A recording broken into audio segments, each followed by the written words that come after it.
Are you living on financial autopilot when it comes to your money? Bad habits are driven by careless decisions that drain your wallet and financial freedom, keeping you broke.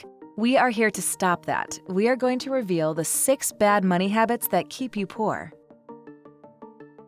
Patience can make you save up a lot of money, but during an impulse, patience is the last thing you feel.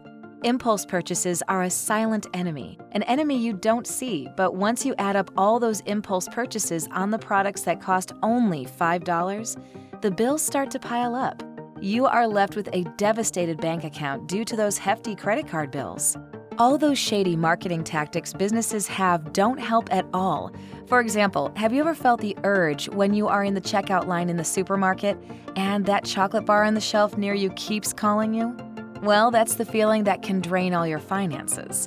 In this day and age, those goodies displayed at the checkout line are everywhere. Every web page you visit is filled with commercials, ads, and all kinds of stimuli to get your wallet going and your mind rushing, because the faster it moves, the less you think.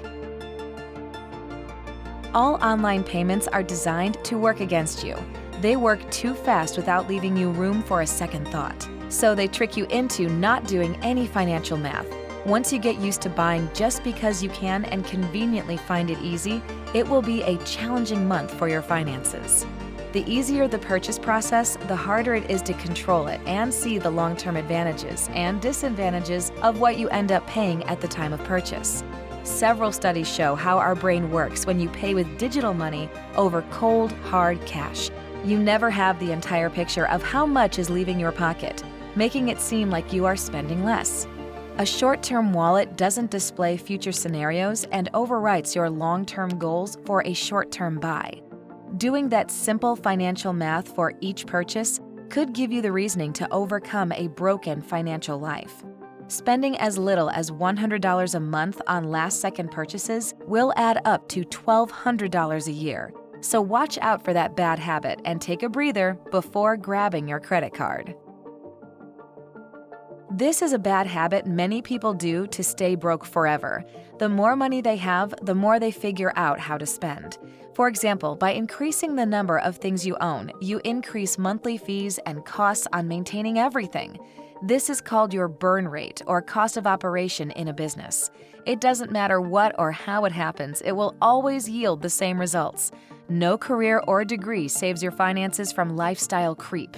Many people spend their whole lives studying and working to have enough, only to find out in the end they never have one spare dime in their pockets because they racked up such an expensive lifestyle. So they end up working extra hours just to maintain that lifestyle, adding stress, debts, and remain with empty pockets.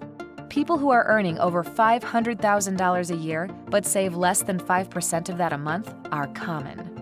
Rather than letting your bills creep up along with your income, keep that spending in check and remember how hard you had to work to be where you are now. What was the point of all that hard work if you don't have money to spare?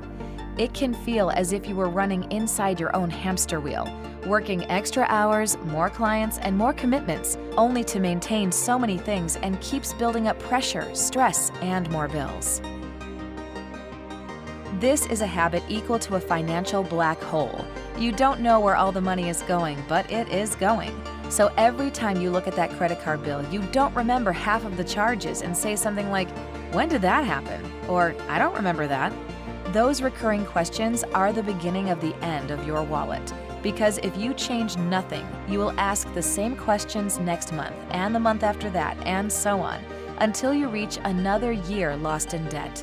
Without a budget, the sky's the limit. But not in a good way. The sky's the limit for your expenses. With a budget, you get a ceiling.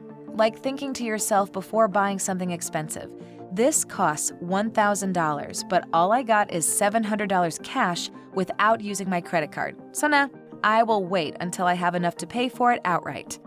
A budget is a valuable tool for making informed choices and understanding buying habits. A budget is like a financial GPS you are using to avoid going into that black hole of things you never remember you bought.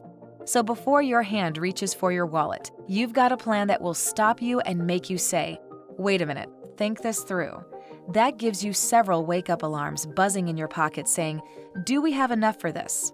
A question that saves you from spending blindly, not keeping a budget, and is that friendly guide that reminds you of your goals, lets you assess your weaknesses and strengths, and overall takes the blindfold off to see where all that money goes. Sometimes when there are many things to do, it's okay to procrastinate a little by prioritizing some things over other things.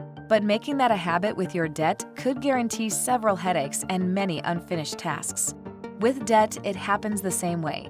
Leaving your debt for later could end up making a snowball full of interest rates and unpayable dues.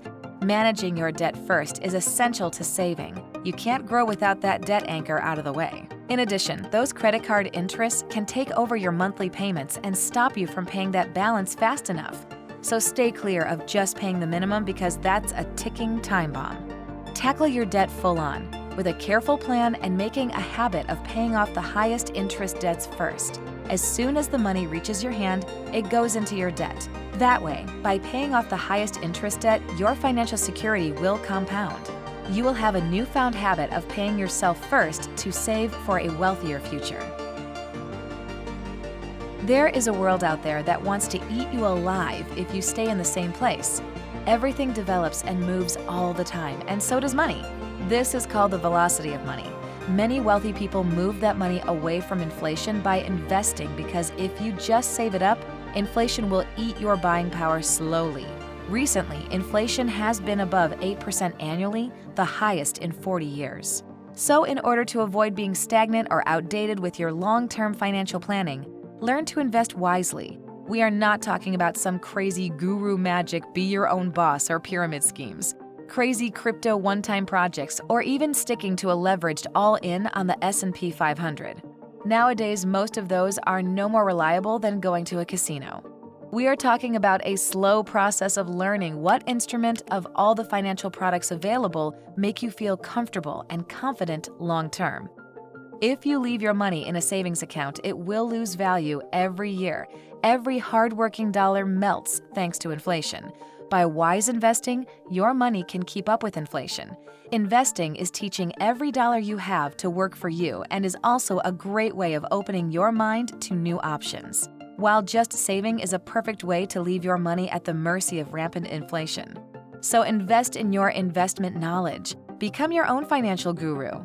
My next videos will list the top investing books, resources, and how to protect your investments against inflation.